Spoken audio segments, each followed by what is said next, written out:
Vamos dar início então ao nosso encontro de estudos para o Livro dos Espíritos desta noite.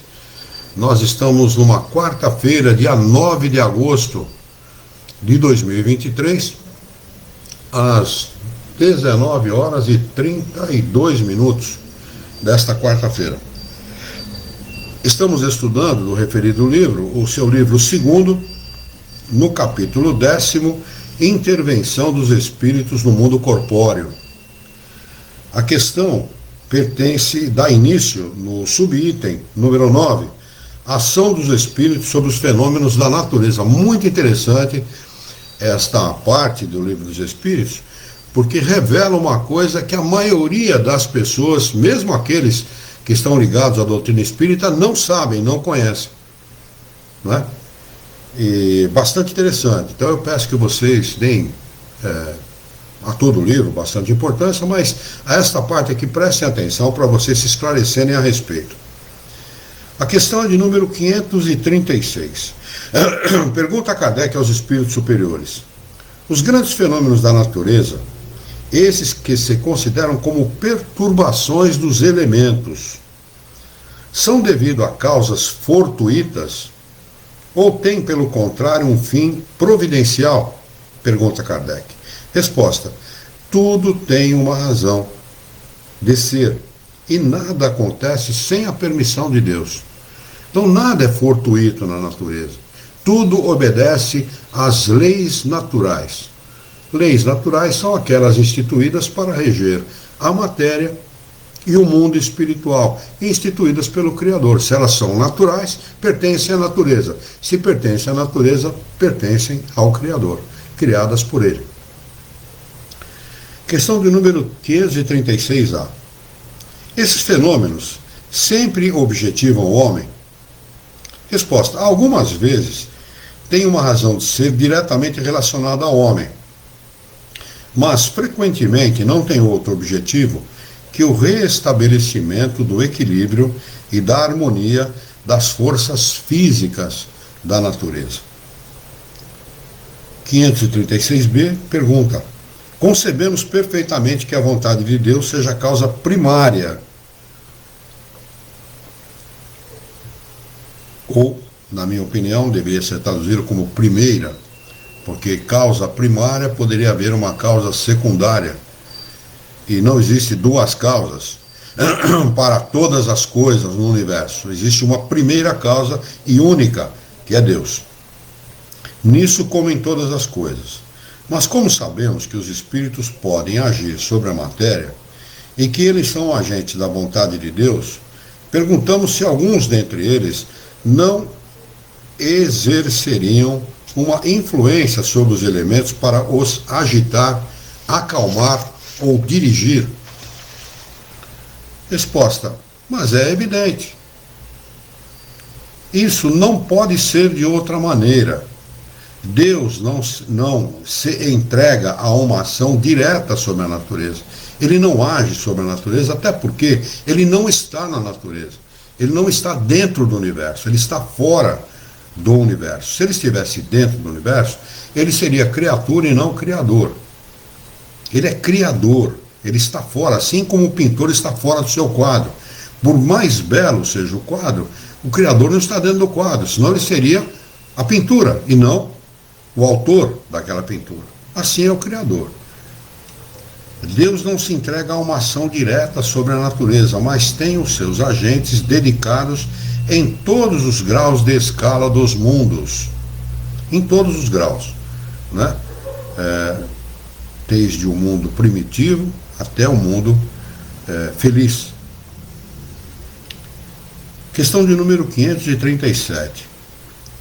Pergunta: a mitologia dos antigos é inteiramente fundada sobre as ideias espíritas, com a diferença de que consideravam os espíritos como divindades. Nós não os consideramos como deuses, não é? Nós sabemos que todos, indistintamente, chegarão à perfeição, ou à perfeição relativa que é possível a cada espírito, né? Mas não os tratamos como deuses, diferentemente de outras de outra maneira de pensar, que acreditam que a partir do momento que a pessoa morre, ela acaba se tornando um santo, o que não é verdade, né? Muito pelo contrário, a pessoa continua sendo exatamente aquilo que ela é, não muda nada, né? Ora, eles nos representam, esses deuses ou esses espíritos, com atribuições especiais.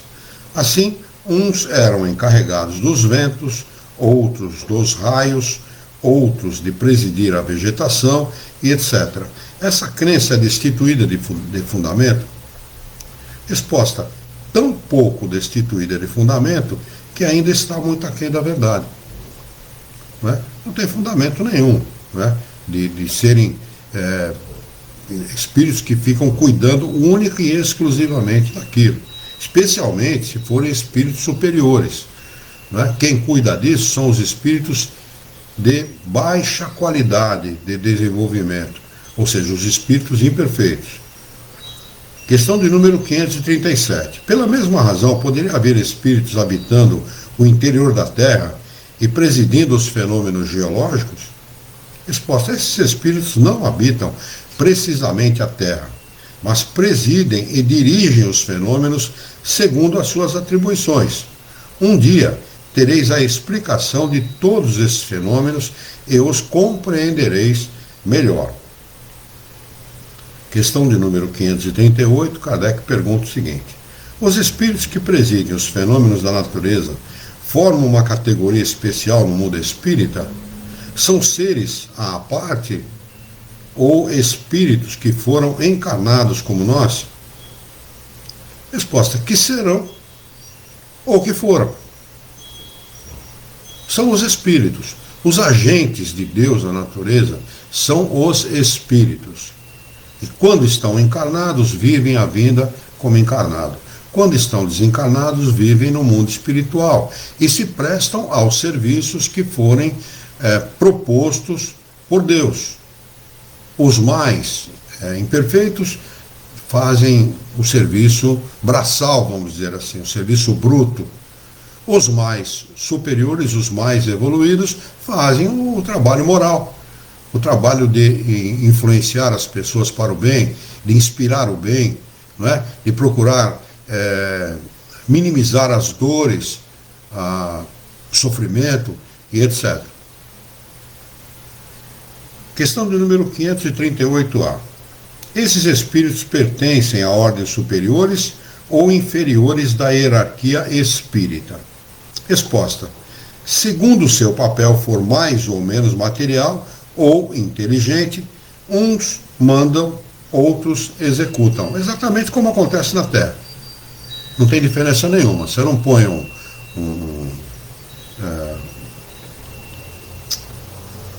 meu Deus, o sujeito que desenha a planta, o engenheiro, né? Você não põe um engenheiro para abrir buraco, assim como você não põe um peão de obra para desenhar a planta, né? Cada um vai agir de conformidade com o nível de conhecimento e de desenvolvimento. E eles seguem respondendo o seguinte: uns mandam, outros executam. Os que executam as coisas materiais são sempre de uma ordem inferior, entre os espíritos como entre os homens. Questão de número 539. Na produção de certos fenômenos das tempestades, por exemplo, é somente um espírito que age ou se reúnem em massa? Olha a resposta dos espíritos. Imaginem, em massa inumeráveis. Então são bilhões de espíritos. Eu estou chutando aqui um número. Pode ser trilhões, quinquilhões, sextilhões. Não sei que número definir para isso, mas são muitos espíritos que são orientados pelos espíritos superiores. Eles não sabem o que estão fazendo. A realidade é essa. Né? Eles são orientados pelos espíritos superiores a promoverem determinado fenômeno necessário à melhoria da própria natureza, né? do próprio estado de coisas. Se há uma necessidade de renovação, esses fenômenos são produzidos com esse propósito. Né? Mas fala, mas peraí, os espíritos superiores promovem isso e promovem maremotos que matam milhares de pessoas. Espera aí, quem invadiu o lugar que não deveria ter invadido foi o homem. Nós invadimos a beira de rio. E a beira do rio, nós sabemos que é o charco. É aquele lugar que o rio se utiliza para poder, nas cheias, vazar as suas águas, para depois elas retornarem para o leito do rio. O que a gente faz? Vai lá e ocupa o lugar que é do rio. Naturalmente, o que pode acontecer, e normalmente vem a acontecer, é esse rio falar, dá licença que o lugar é meu. E ele não vai mandar cartinha, né? Ele não vai mandar ofício dizendo, tal dia a gente vai fazer isso ou não. É simplesmente a natureza age e não vai perguntar para ninguém se deve ou não agir. Questão de número 540. Os espíritos que agem sobre os fenômenos da natureza agem com conhecimento de causa, em virtude do seu livre-arbítrio, ou por impulso instintivo e irrefletido? Resposta: uns sim, outros não. Faça uma comparação. Figurai essas miríades de animais que pouco a pouco fazem surgir do mar as ilhas e os arquipélagos. Acreditai que não há nisso um objetivo providencial e que essa transformação da face do globo não seja necessária para a harmonização geral? Perguntam os espíritos. São, entretanto, animais do último grau os que realizam essas coisas, enquanto vão provendo as necessidades e sem perceberem que são instrumentos de Deus. Pois bem, da mesma maneira, os espíritos mais atrasados são úteis ao conjunto, enquanto eles ensaiam para a vida e antes de terem plena consciência de seus atos e de seu livre-arbítrio. Então são os espíritos lá de primeiras encarnações, saíram da fase animal, adentraram a fase hominal e são utilizados com esse propósito, porque não têm a menor consciência a respeito das coisas e podem ajudar, como ajudam a natureza. Agem sobre certos fenômenos de que são agentes sem o saberem. Primeiro executam, mais tarde, quando a sua inteligência estiver desenvolvida, comandarão e dirigirão as coisas do mundo material. Mais tarde ainda poderão dirigir as coisas do mundo moral. É assim que tudo serve, tudo se encadeia na natureza, desde o átomo primitivo até o arcanjo. Desde o átomo, que é o primeiro elemento, né? Ou era considerado o elemento indivisível, né? Nós já sabemos que ele é divisível, o próprio átomo, né? Mas foi considerado durante muito tempo como elemento indivisível da natureza. Mas eles querem dizer, não existe nada sem utilidade. Desde o átomo até o espírito mais elevado, todos trabalham. Todos têm a sua função na natureza. Todos têm uma razão de existir. Por isso que nós precisamos procurar sempre dar uma razão para a nossa existência, e uma razão útil. Ninguém passa por problemas, ninguém passa por dificuldades, ninguém passa por provas ou por expiação sem razão nenhuma. Há uma razão de ser. Há um propósito nisso. E o propósito é sempre fazer do homem aquilo que ele não é.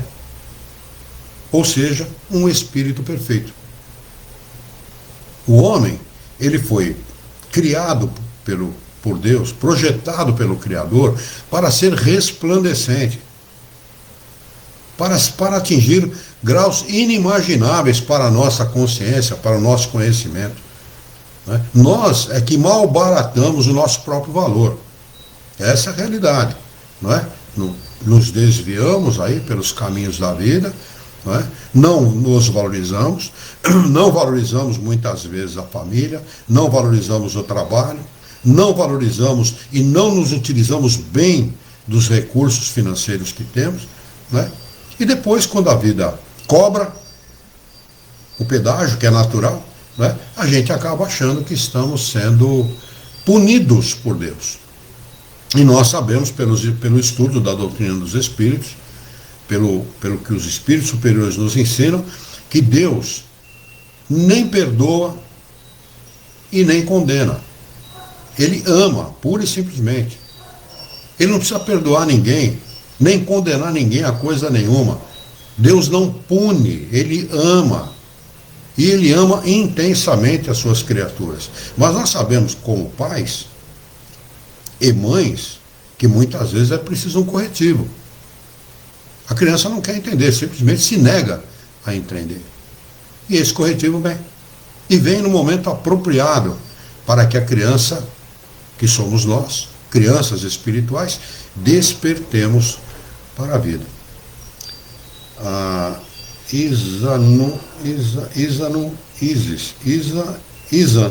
Isis de Castro, não sei como é que se pronuncia o seu nome, porque não dá para ler direito aqui. Mas seja bem-vinda, minha amiga.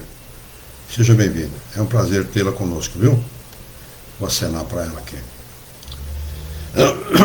E eles arrematam a pergunta dizendo: pois ele mesmo começou pelo átomo. Nós, os espíritos, começamos lá pelo átomo. Nós passamos pelo reino mineral, pelo reino vegetal, pelo reino animal, para depois atingirmos o reino hominal. Todos nós começamos pelo átomo. Nós nos agregamos à matéria quando nós nos tornamos individualidades, que em primeira fase nós somos elementos espirituais.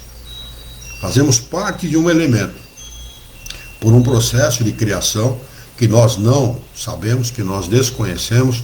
O elemento se individualiza e se torna um espírito. Naquele momento, naquele exato momento, ele se liga à matéria para começar a proceder, a promover o seu progresso, a desenvolver a sua inteligência e o seu pensamento.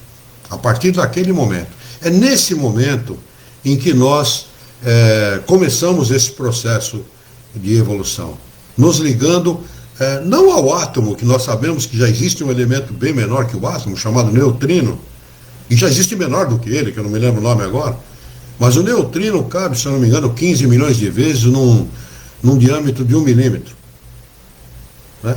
Então, o espírito se liga à menor partícula da matéria e vai começando a promover, a proceder o seu próprio progresso. Isso vale para todos nós.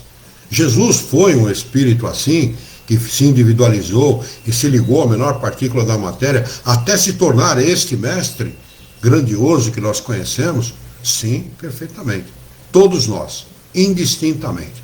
Desde o mais ínfimo espírito, individualidade, até o que podemos imaginar de maior progresso no universo, passaram todos pelo mesmo processo evolutivo.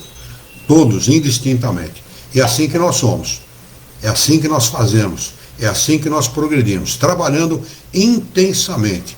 Trabalhando, lutando, fazendo, harmonizando, desarmonizando, aprendendo, sempre adquirindo conhecimento e progredindo. Admirável lei de harmonia. Olha como ele arremata essa resposta, que maravilha. Admirável lei de harmonia, de que o vosso espírito limitado ainda não pode abranger o conjunto. Eu falei do que eu conheço, mas esse conjunto é muito mais extenso do que isso. Não é?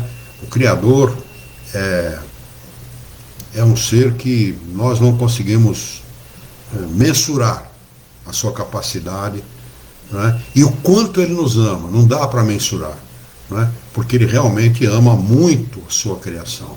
Ele ama muito os espíritos, não é? E nós somos criados à sua imagem, não como ser encarnado, mas como desencarnados. Aí que uma das mais falhas interpretações da religião é dizer que o homem encarnado foi criado à semelhança de Deus. Não, o homem encarnado não. O espírito é criado à semelhança de Deus, porque é no espírito que reside todos os atributos que ele tem, todos, indistintamente, principalmente os dois principais atributos de inteligência e pensamento. Se não houver nenhuma dúvida a respeito disso que nós falamos até agora, deixa eu ver aqui, parece que a Luciana está pelo Facebook, o Cleone também. Boa noite, Cleone, seja bem-vindo. Lu, bem-vinda, filha, seja bem-vinda, viu?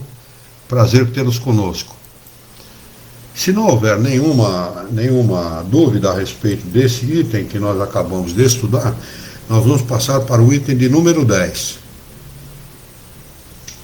Para mim está tranquilo, Luiz. Muito bem. Se alguém tiver alguma dúvida, por favor, escrevam aí no Instagram, no Facebook, façam as suas perguntas, porque nós não temos pressa. O nosso propósito é de ajudar no esclarecimento das pessoas, tanto quanto esteja à nossa altura. Item de número 10. Os espíritos durante os combates. Questão de número 541. Numa batalha, há espíritos que assistem e que amparam cada uma das forças em luta. Resposta sim, e que estimulam a sua coragem. Olha que interessante, numa batalha, as batalhas costumam ser cruentas, violentas, sanguinolentas, e existem ali, no meio de toda aquela violência, no meio de todo aquele sangue, no meio de toda aquela balbúrdia, espíritos que estão ali amparando aqueles que estão lutando, aqueles que estão trabalhando muitas vezes dedicadamente, entregando a sua vida com o objetivo, com o propósito de defender a sua pátria. Não é? E esses espíritos, além disso, estimulam a coragem dessas pessoas. Já imaginou o que seria de nós se não fossem esses nossos espíritos guias, esses bons espíritos? Nós estaríamos realmente, como diz o caipira, no mato sem cachorro. Não é? Kardec acrescenta a seguinte explicação. Assim, os antigos nos representavam os deuses, tomando partido por este ou aquele povo. Esses deuses nada mais eram do que os espíritos representados por figuras alegóricas. 542. Pergunta de Kardec aos espíritos superiores. Numa guerra, a justiça está sempre de um lado. Como os espíritos tomam partido a favor do lado errado? Kardec era perfeito nas suas perguntas, né? Ensejou aqui explicações, né, para que nós tivéssemos conhecimento a respeito dessas coisas, porque a pergunta é sábia. Bom, como é que eles podem estimular aqueles que estão errados? Resposta: sabeis perfeitamente que há espíritos que só buscam a discórdia e a destruição. Para eles, a guerra é a guerra. A justiça da causa pouco lhes importa. Olha, dá para acrescentar aqui a seguinte coisa. Na questão 100 e seguintes de O Livro dos Espíritos, quando ele fala da escala espírita, há espíritos, por exemplo, que são dedicados à ciência, pura e simplesmente. E eles não levam em consideração o lado moral da questão. Para eles tanto faz se aquilo que eles estão criando é moral ou imoral, ou amoral. Para eles tanto faz. Não é? Assim são esses espíritos que fomentam a guerra. Não é? Eles se interessam pela guerra e fomentam a guerra porque para eles o que interessa é a guerra e não a justiça. Questão de número 543. Certos espíritos podem influenciar o general na concepção dos seus planos de campanha? Resposta: sim, sem nenhuma dúvida. Os espíritos podem influenciá-lo nesse sentido, como em todas as concepções. Inspiram. Há espíritos que inspiram o bem e há espíritos que inspiram coisas que não são tão boas assim. Depende do pensamento de cada um. Se aquele general tem o propósito de livrar o seu povo de uma injustiça, ele vai ser influenciado por bons espíritos.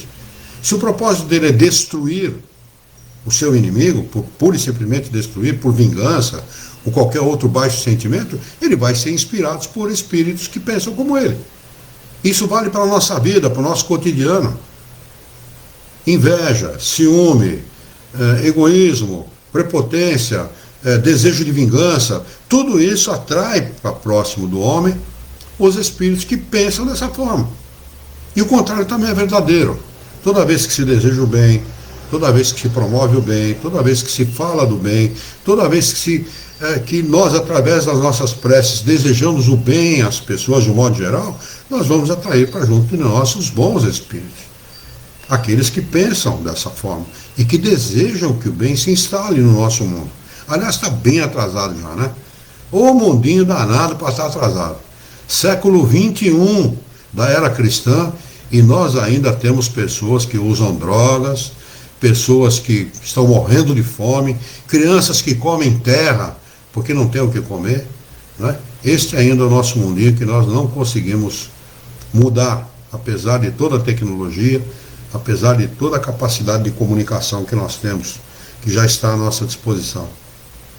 E mesmo sabendo, né, Luiz, que nós evoluímos, que o mundo evolui a cada dia, as pessoas evoluem a cada dia, não tem como retroagir, né? A sensação que dá nisso que você falou é que parece que o mundo justamente está retroagindo, né? E sabemos que não é verdade. Não é verdade. Não é verdade porque...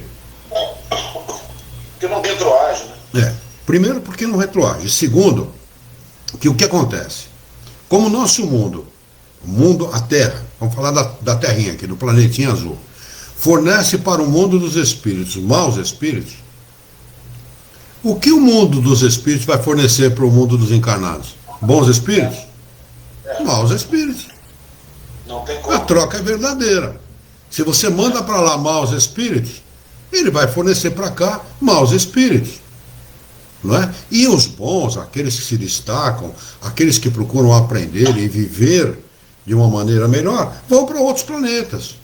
Para planetas de regeneração, para planetas felizes e etc. Não ficam aqui. Não é? Então nós temos que considerar sempre o conjunto. O nosso mundinho, esse planetinha azul, não é? Em relação às estrelas que estão na abóbada celeste, né? Não é um nada, é menos que um quintalzinho desse universo. É um quintalzinho, nada mais do que isso. Nós consideramos o nosso planeta como um principal, né? É improvável que haja vida fora do nosso planeta. É uma besteira, sabe, é vaidade burra isso. Sabe? Você acha que o Criador ia criar esse universo que está sempre em expansão para quê? Para que você expande uma casa? A casa tem 2 quartos, você faz mais um para quê? Com o propósito de quê? Não colocar nada naquele cômodo? Ah, não, eu vou gastar dinheiro, eu gosto de gastar dinheiro, vou fazer mais um cômodo por nada. Não é para nada. Poxa, reflitam. Basta refletir. O universo está sempre em expansão porque precisa abrigar um número maior de espíritos. Os espíritos que habitam o universo, não é a matéria. A matéria é um componente no universo que serve como ferramenta evolutiva, como ferramenta de progresso do espírito. Apenas isso. Quem age sobre a matéria são os espíritos. Deus não cria nada. O que ele criou, a criação, resume-se no seguinte: elemento espiritual, elemento material e as leis naturais. Eu acho que na ordem correta, as leis naturais, o elemento espiritual e o elemento material. Esta é a criação. Todo o resto é a ação dos espíritos sobre a matéria. Tudo que nós conhecemos é a transformação pela ação da inteligência dos espíritos sobre a matéria. Tudo, indistintamente. Por isso que Deus nos deu como atributos principais, fundamentais, né, a inteligência e o pensamento, para que nós possamos, através da nossa inteligência e pensando com qualidade, resolver problemas e criar coisas boas. Olha o que é a internet. Esse filmetezinho meu aqui está indo para milhares de pessoas, sei lá quem vai atingir isso, né? É uma maravilha, uma ferramenta poderosíssima, maravilhosa, criada pelo homem, criada pela inteligência humana, que não é privilegiada não, qualquer um pode fazer isso, e pode fazer muito mais. Jesus, quando aqui esteve, falou isso: se tiverdes a fé do tamanho de um grão de mostarda, que é a menor semente que nós conhecemos. Fareis o que eu faço e muito mais. Dizem que ele disse isso. Se não disse, deveria ter dito, porque é verdade. A confiança em si, quando a gente fala de fé, a gente muitas vezes atribui isso de forma religiosa à confiança no Criador. Mas a fé vai muito além disso. A fé é a fé na vida, é a fé em si, na nossa capacidade de realização. Porque se o homem não confiar em si, não confiar na vida, ele não pode confiar em Deus. Como é que ele vai confiar em Deus? Deus é abstrato, a vida é objetiva e nós somos objetivos e não abstratos. Então temos que aprender a confiar em nós mesmos. Somos filhos de Deus, filhos do Criador, da inteligência suprema do universo, que nos criou para brilhar, que nos criou para ser feliz. E não o contrário.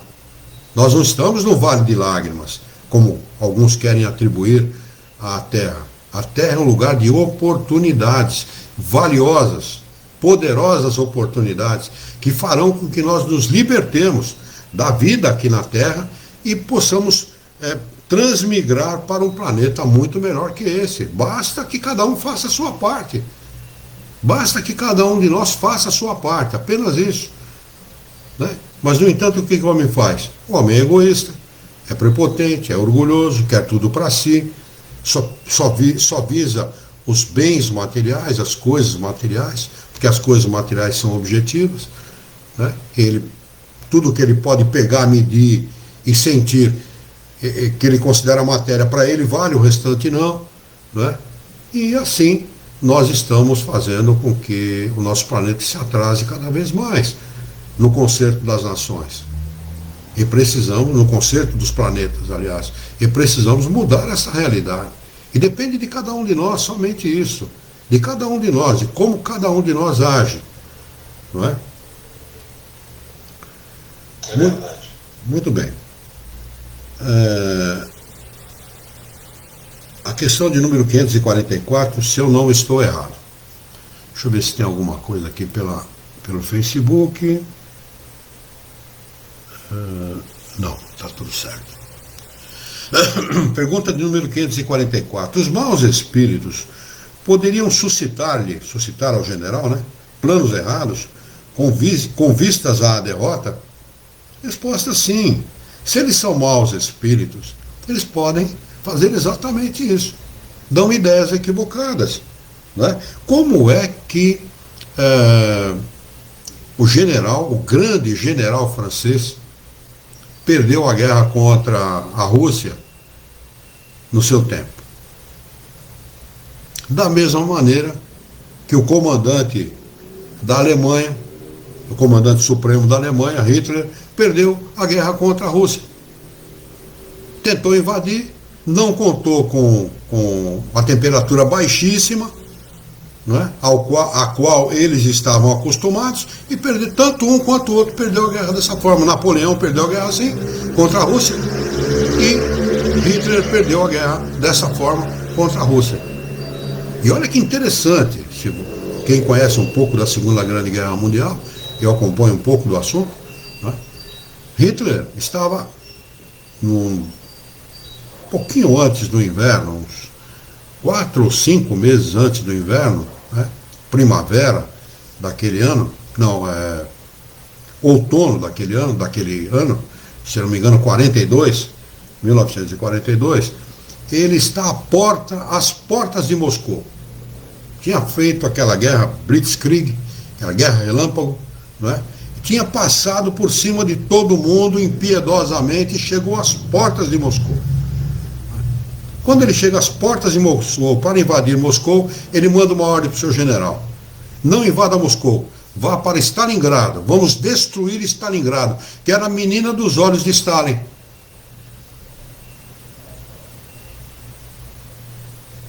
Raciocinem aquilo que os espíritos estão respondendo com aquilo que provavelmente Hitler recebeu como inspiração para não invadir a Rússia. Né? Provavelmente ele foi mal inspirado, Porque ele foi para Stalingrado, perdeu a guerra lá, e quando ele tentou invadir a Rússia, ele não conseguiu mais, porque já era inverno. Ele perdeu a guerra aí. Ele começou a perder a guerra aí, graças a Deus e aos bons espíritos, né? Aconteceu isso, porque senão hoje estaríamos falando do alemão e não estaríamos falando de espiritismo aqui, com certeza. Com certeza. Então eles dizem, sim, mas não tem ele o seu livre-arbítrio? Não tem o general livre-arbítrio de decidir aquilo que ele quer decidir? É claro que ele tem. Não é? O que fazia Hitler no seu tempo? Usava fentanil. Não é? Ele usava droga e dava droga para os seus soldados. Aquela blitzkrieg, guerra relâmpago, só era possível por conta disso. Os soldados estavam turbinados pela droga. Eles não se cansavam. Guerreavam em tempo integral, com pouca alimentação e muito rapidamente.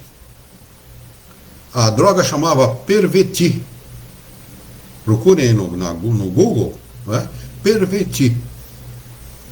Essa era a droga que era dada para os soldados e que depois um médico alemão, que eu não vou lembrar o nome dele agora, começou a injetar no Hitler. Então Hitler dormia à tarde e acordava à tarde. Quando houve a invasão dos aliados à Europa, ele estava dormindo. E ele não pôde decidir por uma reação. Foi a nossa sorte. Mais uma vez, os maus espíritos influenciando de forma equivocada, porque ficaram com medo de acordá-lo. Ninguém mexia com ele, era um Deus, né? Ninguém mexia com ele, não, jamais iriam acordar o Führer. E deu no que deu, com a graça de Deus. Bendito seja Deus por isso. Bom, vamos voltar aqui. Se o seu raciocínio não lhe permite distinguir uma ideia certa de uma falsa, terá de sofrer as consequências e faria melhor em obedecer do que em comandar. Então, não tem condição de comandar, né? 545. Pergunta: o general pode algumas vezes ser guiado por uma espécie de dupla vista, uma visão intuitiva que lhe mostre por antecipação o resultado de seus planos? Resposta: é frequentemente o que acontece com o homem de gênio. E o que lhe chama inspiração, e o que ele chama inspiração, e lhe permite agir como uma espécie de certeza. Essa inspiração lhe vem dos espíritos que o dirigem e se servem das faculdades de que ele é dotado. Olha, basta que vocês acompanhem um pouquinho da Primeira e da Segunda Grande Guerra e vocês vão ver que isso aqui é uma realidade nua e crua. É assim que a coisa funciona. Não é? O povo inglês sofreu tremendamente com a Segunda Grande Guerra. Né? Na realidade, na minha opinião, modesta opinião, quem ganhou essa guerra foi a Inglaterra. Né?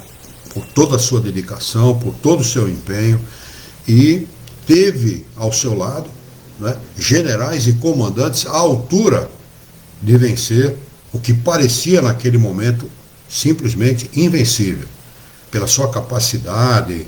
Pra vocês terem uma ideia, eu li uma vez que Hitler tinha alguma coisa em torno de 8 mil, 10 mil tanques de guerra. Os Estados Unidos tinha meia dúzia. Estou falando de 39, quando começou a guerra. Né? Então era simplesmente, ele se preparou durante décadas, produzindo armas, munição, para poder realizar essa guerra. Né? Então, a Inglaterra teve gente, Winston Churchill, por exemplo, a gente pode citar aqui, como sendo um desses visionários, um desses homens privilegiados que cometeu erros no passado, quando era jovem, por empáfia, por orgulho, por vaidade, mas naquela época estava preparadíssimo para enfrentar o que enfrentou e ganhou. Né? Porque os Estados Unidos não queriam entrar na guerra, só entrou por causa de Pearl Harbor, pelo ataque que recebeu em Pearl Harbor, mas senão não iria entrar na guerra não, porque o povo norte-americano era contra. E havia no mundo muita gente a favor de Hitler e da ideologia nazista. Né? Então estava tudo muito, indicando muito que o nazismo venceria e dominaria o mundo. Né? Mas a gente sabe que quem manda não é o homem, não é a petulância do homem, né? Quem manda é o Criador, inteligência suprema do universo. Muito bem, questão de número 546. No tumulto do combate, o que acontece aos espíritos dos que sucumbem, os que morrem, ainda se interessam pela luta após a morte? Olha o que é o nosso pensamento, gente. Preste atenção nisso. Alguns continuam a se interessar, outros se afastam. Tem gente que está tão envolvida com o combate, tem soldados que estão tão envolvidos com o combate, que eles continuam guerreando como se estivessem vivos, ou de posse do corpo físico. Vivos estão, né? Mas não estão mais na posse do corpo físico e continuam guerreando normalmente. Continuam se interessando, guerreando e tal. Kardec acrescenta a seguinte explicação. Nos combates acontece o mesmo que se verifica em todos os casos de morte violenta. No primeiro momento, o espírito fica surpreso e como aturdido, não acreditando que está morto. Parece-lhe ainda tomar parte na ação.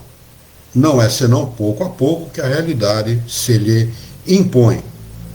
A realidade da vida espiritual é imposta de certa forma ao espírito, não há como ele negar. Mas às vezes, dependendo do espírito, isso leva bastante tempo, porque ele precisa aprender com isso. Questão de número 547. Os espíritos que se combatiam quando vivos, uma vez mortos, se reconhecem como inimigos e continuam ainda excitados uns contra os outros? Resposta. Nesses momentos o espírito jamais se mostra calmo. Desencarna violentamente, jamais ele vai estar calmo. No primeiro instante, ele ainda pode odiar ao seu inimigo e mesmo o perseguir. Mas, quando as ideias se lhe acalmarem, verá que a sua animosidade, seus sentimentos não têm mais razão de ser. Não obstante, poderá ainda conservar resquícios maiores ou menores de acordo com o seu caráter. Esse é um espírito imperfeito, esse é um espírito ainda ligado ao ódio, à perversidade, ao desejo do mal, ao desejo de promover o mal. Ele vai continuar pensando na visão humana, assim como nós. Vamos desencarnar e vamos continuar sendo exatamente o que nós somos, imperfeitos. Por isso que é fundamental ao longo da vida nós procurarmos mudar a nossa maneira de pensar. Procurarmos nos ater aos conhecimentos trazidos pelos espíritos superiores e aos poucos, progressivamente mudando a nossa maneira de pensar para melhor. Questão de número 547A. Houve ainda o fragor da batalha? Eles ouvem ainda o barulho da batalha? Os tiros, canhões, estampidos e tal? Sim, perfeitamente.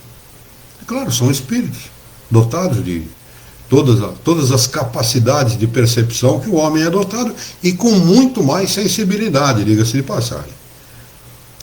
548. O espírito que assiste friamente a um combate, como espectador, testemunha a separação entre a alma e o corpo? E como esses fenômenos se apresentam a ele? Um desencarnado que está ali, observando a batalha, né? Ele está assistindo, como ele diz aqui, como ele usa o termo aqui, friamente a um combate. Como espectador, ele está observando. Ele testemunha a separação entre a alma e o corpo? Ele percebe esse fenômeno? E como esse fenômeno se apresenta para ele? Como ele vê isso? Resposta. Há poucas mortes realmente instantâneas. Ele não está se referindo somente à batalha, está se referindo de um modo geral. Há poucas mortes realmente instantâneas. Na maioria das vezes, o espírito cujo corpo foi mortalmente ferido não tem consciência disso no mesmo instante. Quando começa a retomar consciência, é que se pode distinguir o espírito a se mover ao lado do cadáver. Isso parece tão natural que a vista do corpo morto não produz nenhum efeito desagradável. Toda a vida, tendo sido transportada no espírito, somente ele chama a atenção. E é com ele que o espectador conversa, ou a quem dá ordens. Então é isso, a morte, ela não tem nada de antinatural, é um processo. Não é? A gente ou por extinção da vida do corpo, ou por algum ferimento, acaba desencarnando, e esse desencarne é um processo que leva algum tempo, não é? Para depois haver lentamente a separação do espírito do corpo. Não é? Aí que o espírito vai se dar conta. E como ele diz aqui, o que eu acho bastante interessante, ele observa o corpo sem que aquilo lhe traga nenhum mal-estar. Muitos acham que, não, meu corpo está ali, mas não sou eu não. Eu conheço um caso de um parente da minha mãe, primo da minha mãe, chamava-se Hélio Nunes, já está desencarnado. Ele um dia me contou o seguinte, ele era espírita, frequentava o mesmo centro espírita que eu em São Paulo, Sociedade de Estudos Espíritas, 3 de outubro, na Lapa. Nós começamos a frequentar na rua Florencio de Abreu, depois ela mudou para Lapa. E ele me contou o seguinte, um dia eu estava dormindo, sentei na cama e me dirigi à penteadeira. Naquela época, o conjunto de quarto de um casal tinha um móvel chamado penteadeira, que era composto de um móvel mais ou menos baixo, ficava à altura do peito mais ou menos, com um espelho grande na frente e um banco. A mulher sentava ali para se pentear e tal, por isso chamava penteadeira. Muito bem. E umas gavetas nas laterais. Isso, várias gavetas e tal, para guardar joias, perfumes, etc. E eu levantei, fui até a penteadeira, sentei na banqueta e quando eu olho para a cama, meu corpo está lá. E imediatamente ele falou, fiquei apavorado e voltei para o corpo. Voltei para o meu corpo. Não é? O que será que houve com ele? Simplesmente ele teve um distanciamento do corpo lúcido. Que interessante. Né? Era de forma lúcida, seria o sonâmbulo lúcido, né? Ele se distanciou do corpo, e quando ele observou, ele estava achando que estava tudo normal. Eu levantei, sentei na penteadeira, eu não sei se ele tinha o hábito de sentar na penteadeira, ele me revelou isso, né? Mas sentei na penteadeira, quando eu olho para a cama, está a esposa de um lado e ele deitado de outro. Ele falou, eu fiquei apavorado, né? Voltei para o corpo rapidamente. Então, é muito interessante isso, né? Um fenômeno que ocorreu com ele. Né? E bastante verdadeiro, porque eu conhecia o grau de seriedade com o qual ele tratava a doutrina espírita. E se ele tivesse tentado atravessar uma porta e tivesse conseguido, aí mesmo que ele ia ficar apavorado. Aí que a coisa ia complicar, ou se não fazer o teste do bafo, né? Vai no banheiro e assopra no espelho. E não embaça, né? E se não embaçar, aí complicou, né? É um teste que nós podemos fazer para saber se estamos vivos ou mortos. Vai no banheiro e solta um bafo no espelho. Se não embaçar, pode encomendar a alma, porque o corpo já foi. Ah, meu Deus. Vamos lá. Item 9. Se não houver nenhuma dúvida a respeito disso que nós acabamos de tratar, nós vamos mudar para o item 9. Muito bem. Item 9. Ela vai tratar aqui do subtítulo dos pactos. Questão de número 549. Pergunta de Kardec aos espíritos superiores. Há alguma coisa de verdadeiro nos pactos com os maus espíritos? Prestem atenção na resposta dos espíritos. Rápida, curta e objetiva. Não. Não há pactos. Doce ilusão daqueles que imaginam ser mais, porque são dedicados ao demônio, ao satanismo, esse tipo. Isso é um absurdo, não sabem o que estão fazendo contra si mesmo. Que se soubesse não fariam. Mas uma natureza má simpatiza com espíritos maus. Simpatia através do quê? Através do pensamento. Ele é mau, rude, atrasado moralmente, atrasado na sua inteligência e simpatiza com espíritos maus. E se unem com um único propósito, promover o mal. Mas saibam esses nossos irmãos que o mal é sempre temporário. Aliás, o mal não existe, o mal é a ausência do bem. Assim como as trevas é a ausência da luz. Nós podemos entrar num quarto extremamente escuro, mas se você acender um fósforo, você destrói a treva que está ali estabelecida. Assim é o mal, a mesma coisa. Uma chama do bem destrói todo o mal que pode haver em qualquer lugar. Por isso que as nossas preces antes de sair de casa, ao começar um trabalho, ao entrar no carro para fazer uma viagem, é muito importante. Porque qualquer mau espírito, qualquer espírito imperfeito que se aproxime de nós, ele vai embora, porque ele não vai, o pensamento dele não vai se coadunar, não vai se ligar ao ambiente que nós construímos ali com as nossas preces, pedindo a Deus a sua ajuda e aos bons espíritos, a proteção deles.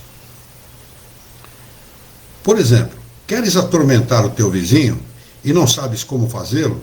Chamas então os espíritos inferiores, que, como tu, só querem o mal, e para te ajudar, querem que também os sirvas nos seus maus desígnios.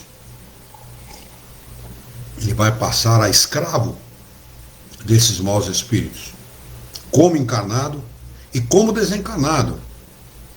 Que atentem para isso, que ao desencarnar vão estar vinculados a esses espíritos e vão ser escravos desses espíritos, porque eles vão dominá-lo. Ele não tem moral para se desvencilhar disso. Ele não tem elevação moral para se desvencilhar desse jugo, dessa subjugação que os espíritos vão fazer sobre ele. Mas disto não se segue que o teu vizinho não possa se livrar deles, por uma conjuração contrária, ou pela sua própria vontade. O que é conjuração contrária contra o mal? Agir do bem. É a melhor conjuração contrária que existe contra o mal. Agir no bem. Agindo no bem, o homem não precisa conjurar nada. Ou seja, fazer alguma coisa qualquer para evitar o mal. A própria ação dele, o próprio modo de agir, o próprio desejo do bem é uma conjuração contra o mal. Aquele que deseja cometer uma ação má, pelo simples fato de o querer, chama em seu auxílio os maus espíritos, ficando obrigado a servi-los como eles o auxiliam. Ficando obrigado a servi-los como eles o auxiliam, pois eles também necessitam dele para o mal que desejam fazer. E somente nisso que consiste o pacto. O pacto está no estúpido, que promove o mal, e que chama os maus espíritos, os espíritos imperfeitos, e ajudá-los a fazer o mal e servi-los no mal. Eu só faço uma pergunta para pessoas que pensam assim: você é feliz? Há alguma possibilidade de uma pessoa que age dessa forma ser feliz? Minimamente feliz? Absolutamente, não há a menor possibilidade. Porque ele não deseja a felicidade, ele não trabalha pela felicidade. A felicidade é um processo de construção.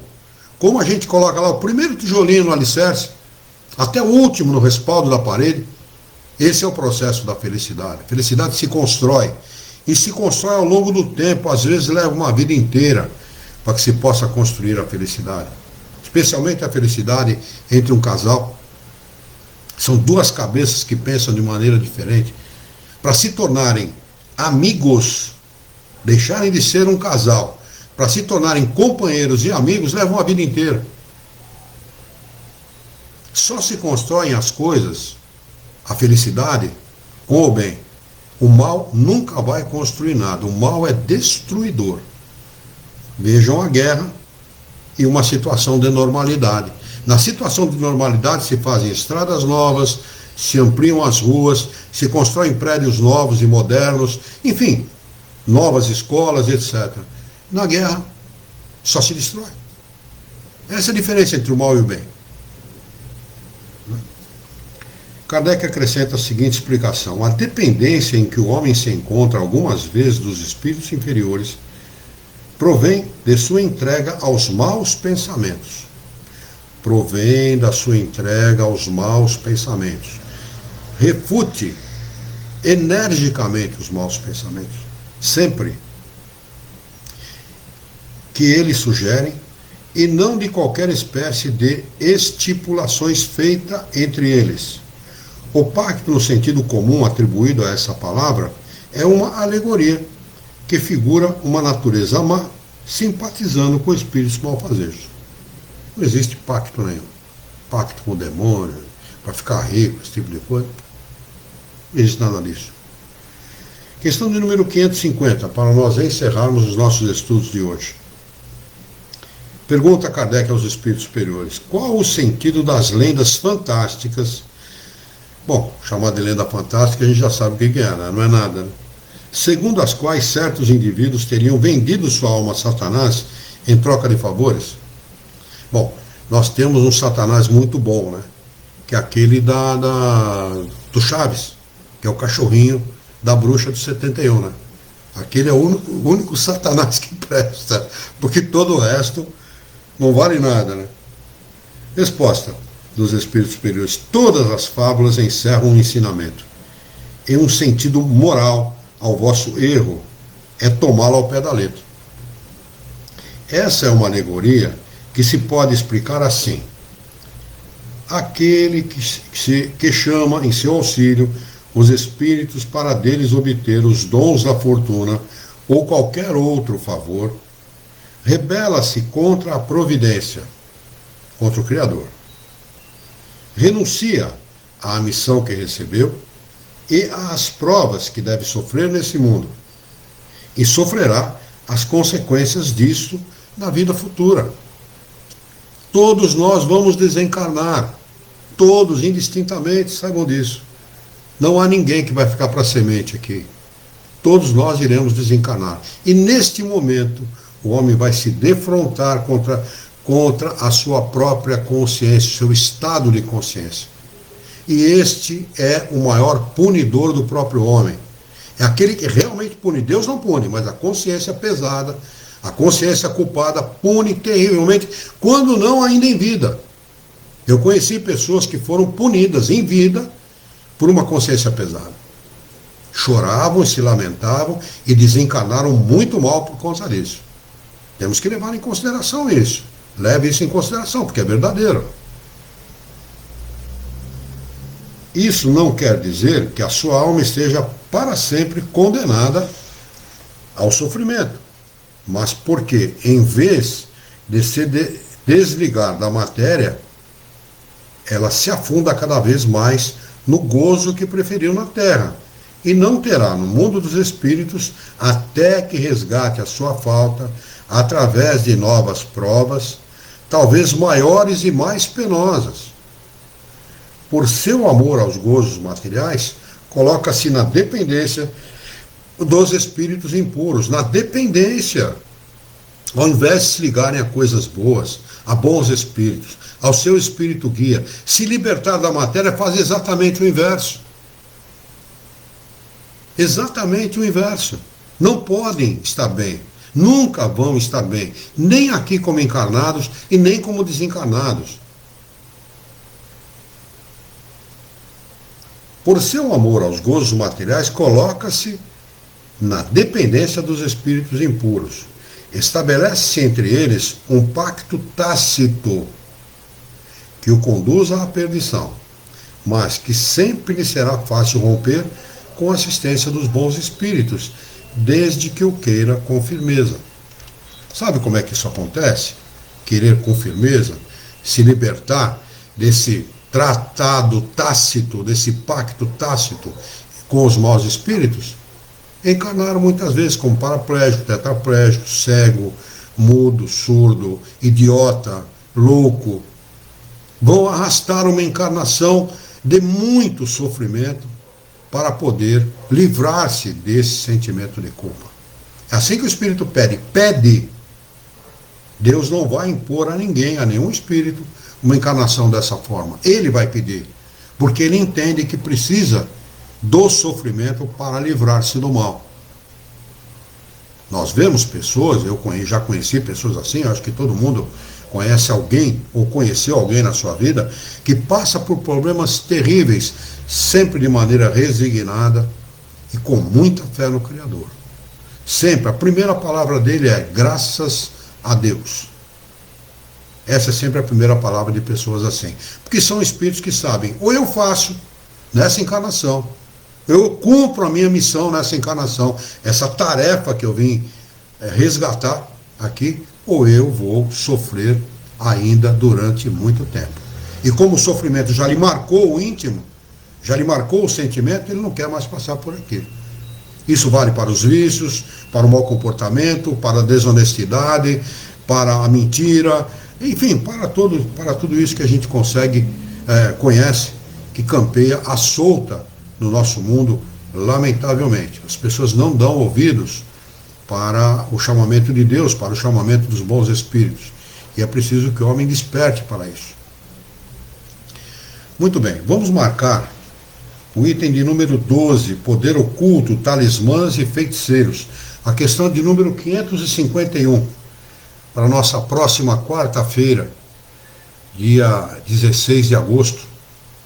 Na próxima quarta-feira nós estudaremos a questão de número 551. Eu convido a todos, deixa eu ver se tem alguma pergunta lá no Facebook. Não. Eu convido a todos a nós fazermos a nossa prece de encerramento. Vamos elevar o nosso pensamento, mentalizar a figura excelsa e amiga de Jesus, nosso mestre, nosso modelo e guia da humanidade, e juntos com Jesus vamos nos dirigir ao Criador, ao Senhor da vida, fonte inesgotável de paz, de amor, de bondade, de misericórdia e, sobretudo, de justiça, para agradecê-lo muito pela oportunidade de aqui estarmos reunidos em seu nome, para discutirmos as questões propostas pelo Livro dos Espíritos dessa noite. Queira o vosso amor, a vossa bondade, que tenhamos bom ânimo, coragem, determinação, ideias renovadas, alegria de viver e muito entusiasmo, para que nós possamos trabalhar, sermos úteis à sociedade em que vivemos e desta forma dignificar a nossa própria existência. Queira ainda, Senhor, que nós tenhamos coragem para poder orientar a nossa própria existência por um profundo e sincero respeito pelo nosso próximo. Em teu nome, em nome de Jesus, em nome dos bons espíritos, em nome do nosso diretor espiritual e de sua equipe, nós declaramos encerrado o nosso encontro de estudos dessa noite, e que assim seja.